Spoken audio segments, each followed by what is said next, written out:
말씀은 사도행전 27장 1절에서 12절까지의 말씀입니다. 우리가 배를 타고 이달리아에 가기로 작정되매 바울과 다른 죄수 몇 사람을 아구스토도의 백부장 율리오라는 사람에게 맡기니 아시아 해변 각처로 가려 하는 아드라무테노 배에 우리가 올라 항해할새 마게도냐의 데살로니가 사람 아리스다고도 함께하니라.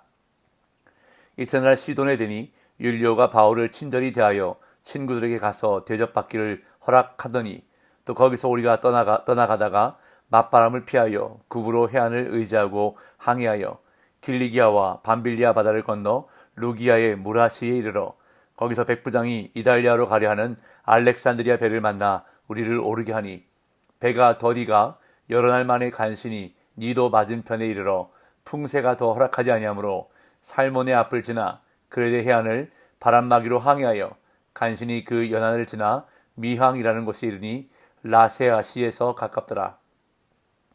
여러 날이 걸려 금식하는 절기가 이미 지났으므로 항해하기가 위태한지라.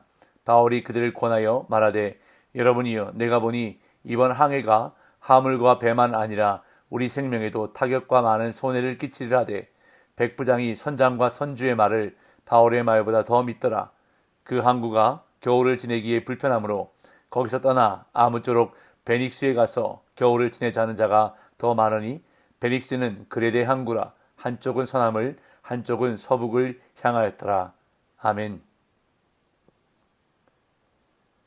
사도행전의 마지막 두 장인 27장, 28장은 바울이 오랜 동안 갈망해왔던 로마를 향한 여행을 기록하고 있습니다. 베스터 총독이 주관한 가이사랴에서의 재판은 바울의 무죄를 확인했지만 바울이 로마 황제 가이사에게 상소를 했기 때문에 바울은 로마로 이송되게 되었습니다. 가이사랴를 출발해서 네 곳의 항구를 거쳐 그레데 섬의 미항에 도착하는 것이 오늘 본문에 나타납니다. 그런데 날씨가 좋지 않아 항해가 더는 위태로울 것을 염려해 바울이 미항에서 머물자고 제안하지만 그 제안은 거절당하고 결국 바울이 탄 배는 그레데 섬의 베닉스 항구를 향해 출발하게 되는 것이 오늘 본문의 내용입니다. 모든 신문의 과정이 끝나고 바울이 드디어 로마로 호송되기 시작했습니다. 바울은 예루살렘에서 체포된 이후 약 2년 동안 가이사랴 감옥에 갇혀 있었는데 마침내 하나님이 정하신 때가 되자 로마로 호송되기 시작했습니다. 1절 2절입니다. 우리가 배를 타고 이달리아에 가기로 작정되매 바울과 다른 죄수 몇 사람을 아구스토대의 백부장 율리오라는 사람에게 맡기니 아시아 해변 각처로 가려 하는 아드라무테노 배에 우리가 올라 항해할새 마게도냐의 데살로니가 사람 아리스다고도 함께하니라.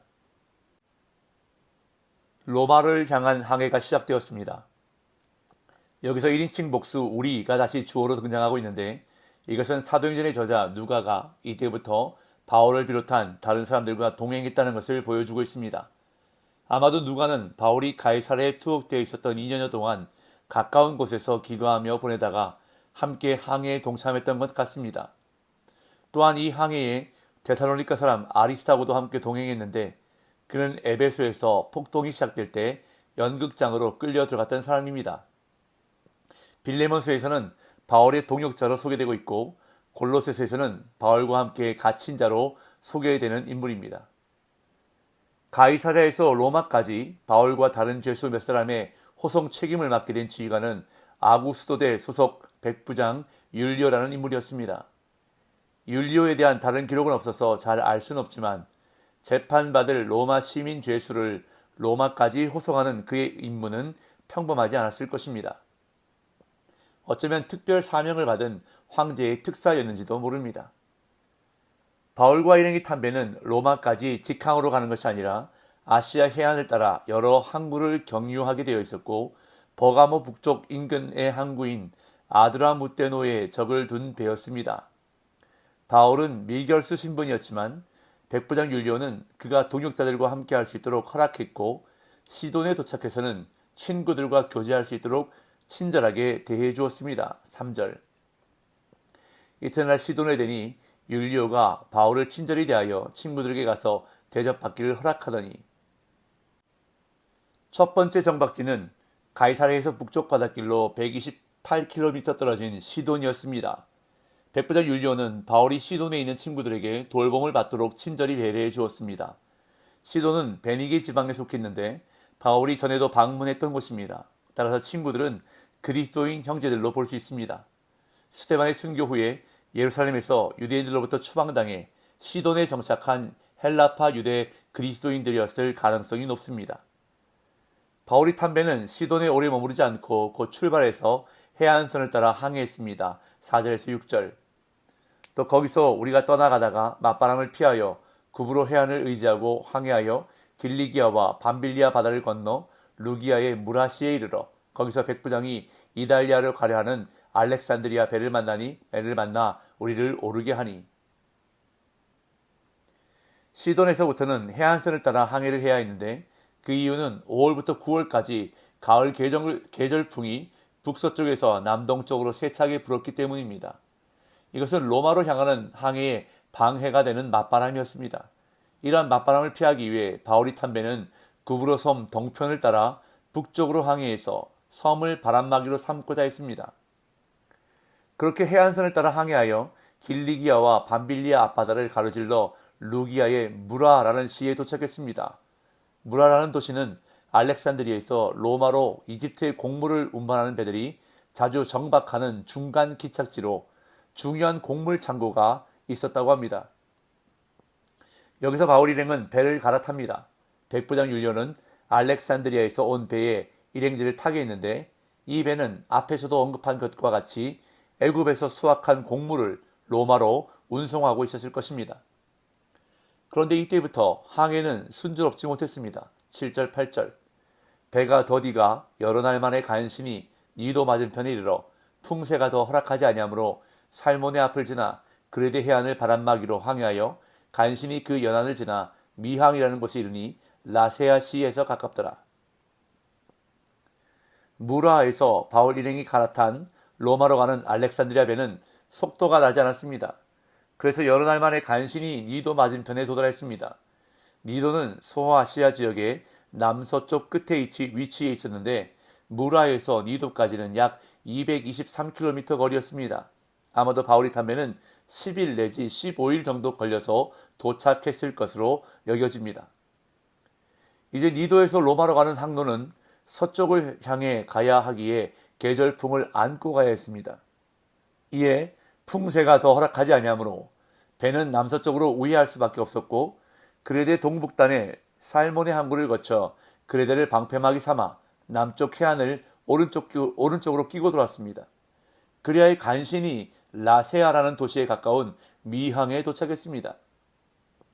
미항은 그레데의 남쪽 해안 중간에 있는 항구이고 라세아는 거기서 약 8km 정도 떨어진 곳에 있는 도시였습니다.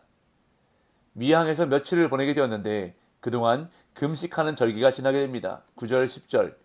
여러 날이 걸려 금식하는 절기가 이미 지났으므로 항해하기가 위태한지라 바울이 그들을 권하여 말하되 여러분이여 내가 보니 이번 항해가 하물과 배만 아니라 우리 생명에도 타격과 많은 손해를 끼치리라 하되. 미항에서 며칠을 보내는 동안 금식하는 절기가 지났는데 이 절기는 대속제일을 말하며 오늘날 사용하는 태양력으로 9월 말에서 10월 초에 해당되었습니다. 로마 사람들은 9월 15일 이후의 항해는 부담스럽게 생각했습니다. 왜냐하면 그때쯤이면 일기가 대단히 불순해서 지중해를 항해하는 것이 위험했기 때문입니다. 그래서 누가는 항해하기가 위태한지라 라고 기록합니다. 이에 바울은 사람들에게 경고했습니다. 내가 보니 이번 항해가 하물과 배만 아니라 우리 생명에도 타격과 많은 손해를 끼치리라. 이것은 단순한 예상이 아니었습니다. 만약 항해를 계속한다면 이런 큰 해를 입게 될 터이니 미항에서 겨울을 나고 봄에 항해를 재개하자는 제안이었습니다. 그러나 백부장은 바울의 경고를 듣지 않습니다. 11절 12절.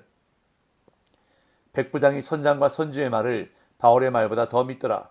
그 항구가 겨울을 지내기에 불편하므로 거기서 떠나 아무쪼록 베닉스에 가서 겨울을 지내자는 자가 더 많으니 베닉스는 그레데 항구라. 한쪽은 서남을 한쪽은 서북을 향하였더라. 앞에서 백부장은 죄수인 바울에게 친절히 대하는 것을 볼 수 있었습니다. 그러나 그 이상도 이하도 아니었습니다. 백부장은 죄수인 바울의 말보다 선장과 선주의 말을 더 믿었는데 그 말이 무엇이었는지는 알 수 없습니다. 미항은 겨울을 지내기에 불편했습니다. 작은 촌락 정도의 미항보다는 거기서 약 80km 떨어진 베닉스가 큰 항구 도시였기에 그리로 가서 겨울을 지내자고 하는 사람들이 더 많았습니다. 바울은 미항에서 체류하자고 사람들을 설득하려 했지만 대다수의 사람들은 베닉스를 선택했고 백부장도 바울의 제안을 받아들이지 않았던 것입니다.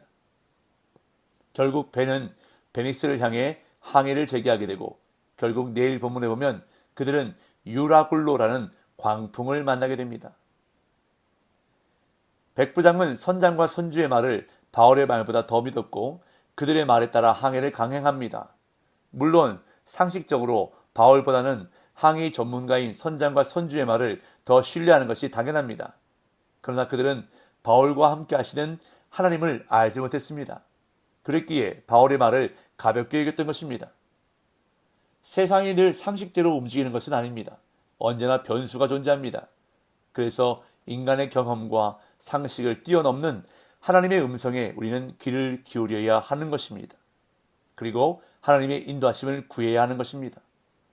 오늘도 능력이나 지혜나 경험보다 하나님을 더 의지하는 저와 여러분들 되시기를 간절히 소망합니다. 그래서 오늘 이 하루도 하나님의 인도하심을 받는 복된 날 되시기를 예수님의 이름으로 축복합니다.